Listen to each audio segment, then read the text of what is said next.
Good morning, good afternoon, and good evening, everybody. Thank you for tuning into another Supatease video, and it looks like what we have finally been waiting for has arrived. Patch 10.1 class tuning and a ton of PvP changes that may make your considerations for what you are playing in this current patch completely alter at this point.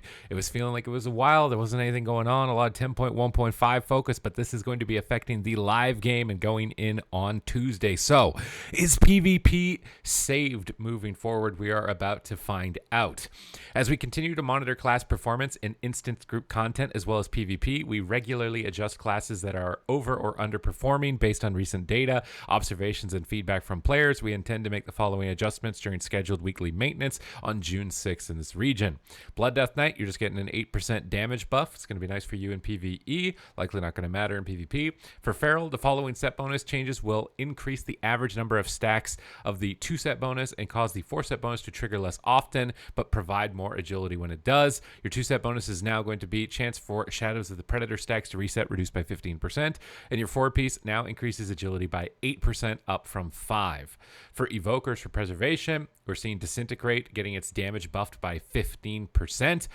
I did not know that Preservation needed more damage. You're getting more damage. That's going to have big implications in PvP. Beast Mastery Hunters, you're just getting a 5% damage buff to yourself and your pets. For Fire Mages, these changes are not going to be affected in PvP aside from Scorch. Pyroblast damage increased by 5%, Fire Blast damage increased by 10%, Fireball damage increased by 10%, and Phoenix Flames damage increased by 10%. But your Scorch damage will be increased by 10%. I don't know if it's enough for you to actually use that spell in PvP. Probably not. So probably not going to matter too much. Brewmaster, 3% damage buff, 10% Rising Sun Kick, 30% Blackout Kick, and 30% Tiger Palm. Remember, Brewmaster popped up in PvP a little bit in Season 1 and got some nerfs, and those buffs, it might be, I mean, these are buffs that are substantial enough that it might actually make a comeback. For Mistweaver Monks, you're getting a 3% healing increase, but this will not apply in PvP. For Assassination Rogues, you're just getting a 5% damage increase across the board, and this will apply in PvP. For Warlock, the high frequency of Amplify Curse has been problematic in PvP combat. I'm very glad they're addressing this. So its cooldown has been increased. These changes are also noted in the PvP section below. The cooldown of Amplify Curse is now 60 seconds, up from 30, and Teachings of the Satyr now reduces the cooldown of Amplify Curse by 15 seconds, up from 10. So less frequently are you going to be applied complete crit immunity, especially when you're on a team that doesn't have a way to remove it. It's really troublesome, right? For Arms Warrior, you're just getting a 4% damage increase. Your Fatality Fatal Mark damage is getting a 15% increase, likely to see play again here with that Execute pressure. Your Deep Wounds is getting a 5% damage buff, and your Rend is getting a 5% damage buff. So Arms Warriors, stonks are going up. We haven't even gotten to the PvP specific changes yet. For Protection Warriors, you're getting an 8% damage increase overall, a 10% auto attack damage increase. Your Spell Block's duration has been increased to 30 seconds, up from 20, and Thunder Lord now causes each enemy hit by Thunderclap to reduce the remaining cooldown of Demoralizing Shout by 1.5 seconds, up to 4.5 seconds, was 1, 2, 3. Now, PvP specific. This is the one that I think we've all been waiting for, right? The first one on the chopping block is Balanced Druids. So what is going to be going on for Balanced Druids here now in 10.1 on Tuesday?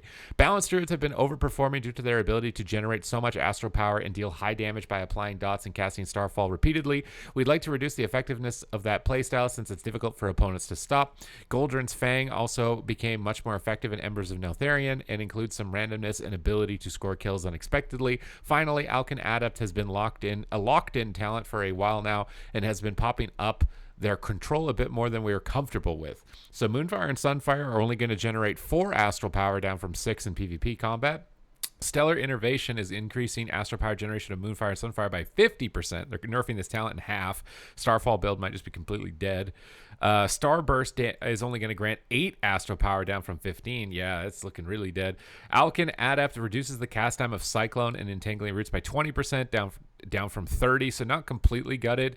You're still going to have some ability to cast Cyclone. Goldrin's Fang is getting a 50% damage reduction. That's massive. Was it?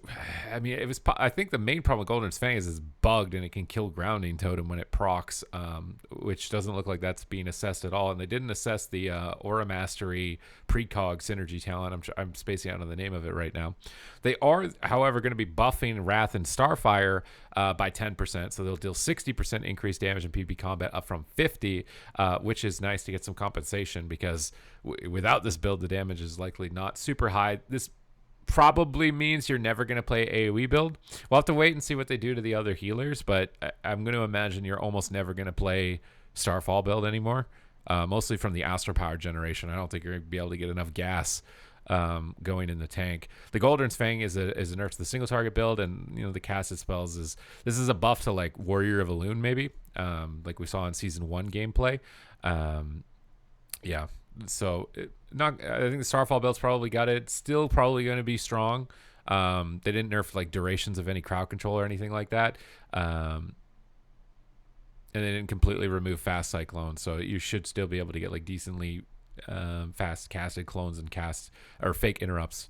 For Marksmanship Hunter, you're getting an aim shot damage increase to 25% up from 15, rapid fire damage increase to 25 up from 15, and your arcane shot is going to do 25% more damage up from 16. So Marksmanship Hunter getting a pretty substantial damage buff overall. Still probably pretty squishy class, but with how good sub rogues are, I'll have to wait and see what they do to them. You might actually be a good synergized spec for them. I feel like Hunter probably felt the nerfs of the CC reductions the most of almost any class other than maybe Mage, which I think is maybe a bit more of a problem for them. Discipline Priest. Ooh, what are you doing to my Disc Priest? Disciplines have been reliant on shields this season than we'd like. We are increasing atonement healing while bringing down the power of shields, with the goal of preferred playstyle being an offensive one. We're also targeting the mana reduction from Inner Light, as Discipline has been more mana efficient than we'd like. Power Word Shield now absorbs 15% less damage in PvP combat. Inner Light now reduces mana cost of effective spells by 10% down from 15. And Atonement Healing has been buffed to 50% up from 40. I don't know if this is enough to shift the playstyle into that, or it just makes Disc Priest really awful. We're going to have to wait and see what they do to the other healers, because, again, like your main competition being Mistweaver, which is almost there. For Fire Mage, Glass Cannon is intended to have high risk and high reward with its gameplay, and we feel the risk is too low for the benefit it provides, especially when paired with Flame Cannon. So Glass Cannon will now decrease your maximum health by 20%, up from 15, and Flame Cannon will only increase your maximum health 2% per stack, down from 3. Fire Mage is probably the number one damage in the game now, maybe, other than Destro. I'll have to wait and see what they do to Warlocks, I guess. But you didn't get really any damage nerfs. You're just going to be a little bit more squishy. For Mistweaver Monk, Mistweavers have been overperforming compared to other healers, especially due to their mana efficiency. Yeah, 100%. Soulfang Infusion now regenerates 75% less mana in PvP combat, up from 50. Zen Spheres now cost 0.5% base mana, so putting up the extra damage or healing on a target. Enveloping Mist now heals for 5% more in PvP combat, down from 20. That's a significant healing nerf. And Mistweaver Monks now regenerate 15% less mana in PvP combat, up from 10. So this is very significant. Mistweaver and Disc Priest getting a lot of nerfs here. For Windwalker Monk, Whirling Dragon Punch has felt underwhelming, and we'd like to have it feel impactful to use without being a major portion of the Windwalker's damage profile. They are just buffing its damage by 80%. So it might be worth trying this talent on Windwalker Monk. For Enhancement Shaman, this is another spec that was a top dog performer. What's going on here? There are a few talents that are leading to fast kills that can feel unfair when facing Enhancement Shaman. We're aiming to bring down the burst potential from cooldowns and increase sustained DPS. Forceful Winds is now 75% less effective in PvP combat. I don't know if you're ever played the Doom Winds build again. The damage increase to Lava Lash from Ashen Catalyst is now 30% effective in PvP combat, so you're not going to get those 180k Lava Lashes. However, Lava Lash now deals 35% increased damage in PvP combat, up from 15.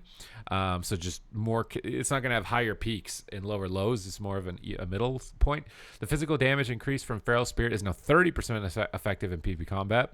And the Fire, Frost, and Lightning damage increase from Elemental Spirits is now 50% effective in PvP combat. Storm Strike damage is going to be dealing 75% more damage, up from 50. And Wind Strike is going to be dealing 75, up from 50. So it's mostly just the Wind Fury proccing damage that's been assessed and trying to like equalize the top end potential of their crit damage, it seems, and make Storm Strike likely more competitive for enhancement. This one I think is a little bit harder to tell how it will feel, if it'll feel terrible or it'll just be like we're okay with giving these changes. So this is kind of a wait and see, at least for me. For Restoration Shaman, we feel that Restoration Shaman is in a good spot. Rain Dance wasn't as valuable as we were anticipating, so we're aiming to increase its viability. Rain Dance now increases the healing done by Healing Rain by 30%, up from 20. Oh god, please don't make people stand in the Healing Rain. Rain Dance now reduces the mana cost of Healing Rain by 45%, up from 30. I don't think Resto Shamans want more people to run out of their stuff on the ground, man. I don't think they want that. Oh my god. I mean, it's a buff. I guess it's a buff. All right, here we go. Now we're getting into the juicy stuff. We're getting into the warlocks. We're getting into the rogues. Okay, what's going on with these guys? Subtlety rogue. Burst damage for Subtlety has been higher than we'd like this season. We're looking to keep the spec in a strong position while toning down their burst potential in short windows. I really feel like their survivability was a bigger problem. Secret technique damage is now reduced by 33% PB combat, up from 25%, so only a 7% reduction.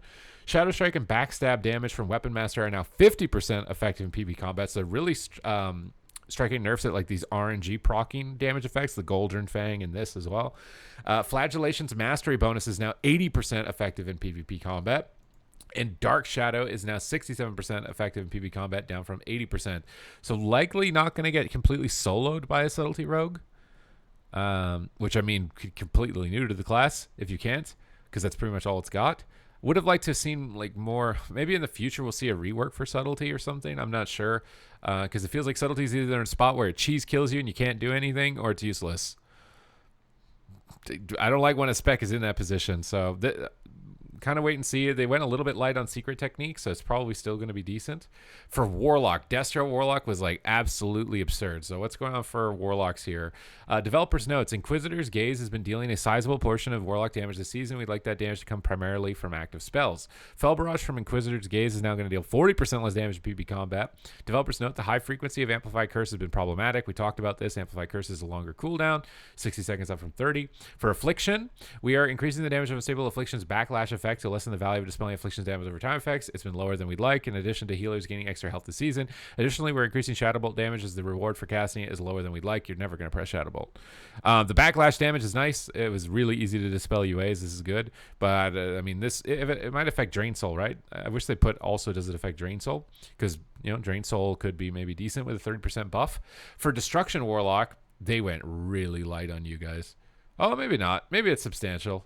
I read these numbers backwards, first of all. Destruction's sustained DPS has been high, and we feel this is mainly due to Shadowburn's high multiplier. We would like for instant cast to be strong, but not the primary way to land kills. So Conflagrate is now reduced by 15%, up from 9, so 6% added nerf to Conflag. Shadowburn damage is now increased by 15% in PvP combat, down from 45%, so 30% nerf to Shadowburn. Would have liked to see the Dimensional Rifts targeted. I feel like the Dimensional Rifts are one of the main problems with Destruction Warlock, especially when you're talking about like passive damage that's ongoing and unpreventable. Even making them like line of sightable or something, because that's like the main contender for damage. Demonology Warlock's also included here. Demonology's healing reduction effect from their Felguard is one of the best healing reductions in the game. We didn't feel appropriate given the class identity, how easy it is to apply, and how it can be applied to multiple targets at the same time. Along with Affliction, we are also increasing the damage of Shadow Bolt in PvP as the reward for casting is low. Legion Strike is only going to reduce healing by 20%, down from 25%, and Shadow Bolt damage is increased by 30% in PvP combat. So that is it for the changes. Have they targeted absolutely everything that was kind of like outstanding is the question here. Seems like Fire Mage is getting off like the most scot-free, like you're a tiny bit squishier. Who really cares? Is it going to be a completely different meta? Probably not. I would have liked to have seen some buffs. I don't know where the buffs are for things like Outlaw Rogue, where are the buffs for DK. Like this is bringing down some of the top end for sure, but really would have liked to have seen some buffs in this round of changes for the specs that are kind of on the lower end of competitive play for sure. So let me know in the comments down below, what are your thoughts with these changes? Did they hit everything that you feel should have been hit in this round of nerfs? And what else should they do moving forward here? Because obviously we want the game to be as fun as possible. Excited to see how this plays out. I'm gonna have to be updating all my videos, all my tier lists again, given all these changes, because we might see a shift in the potency of a lot of these specializations. Like Demon Hunter is looking really good, considering it didn't get targeted at all. I would say that Demon Hunter is probably the spec that's getting out the best of all of the specs so far from these changes. Other than that, thank you very much for watching the video. Hope you enjoyed it, got you up to date, and I will see you in the next one.